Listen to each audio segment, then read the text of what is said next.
Alright, so we've got our images we're messing with some development. We've got some ratings and stars on things. Let's make a contact sheet. And to do that, we want to go to our print module. This lets us make prints, and you can see by default it's got an 8 by 10 or 8.5 by 11, and it's just added a single image to that to where it could just print out one image. But what I want to do is make one.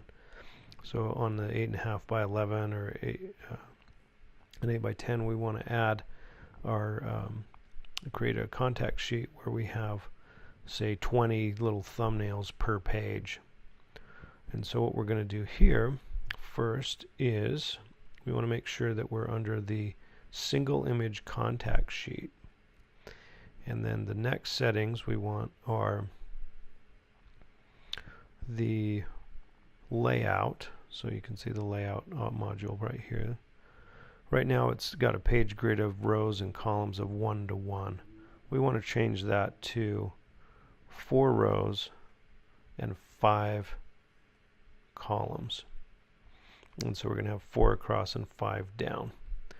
And that's, as you can see, there's not much spacing in between the images. And so we may want to change the cell spacing here and just increase that slightly. So it'll automatically give us a grid there. So what I can see now is I can see 20 images per page.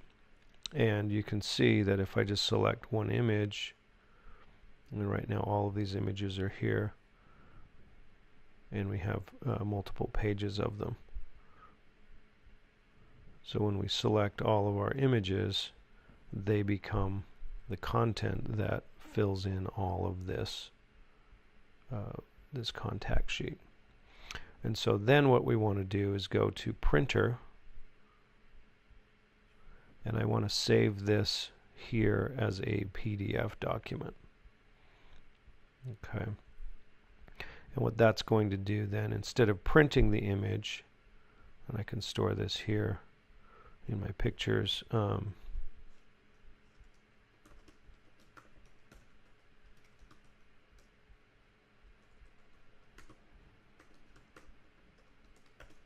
I'll just name it that right now, but you name that and it'll save it as a PDF. So then when I hit save, you can see that it's preparing that, and what it's going to do is save that image or that PDF document, and it may take a minute depending on what you're doing.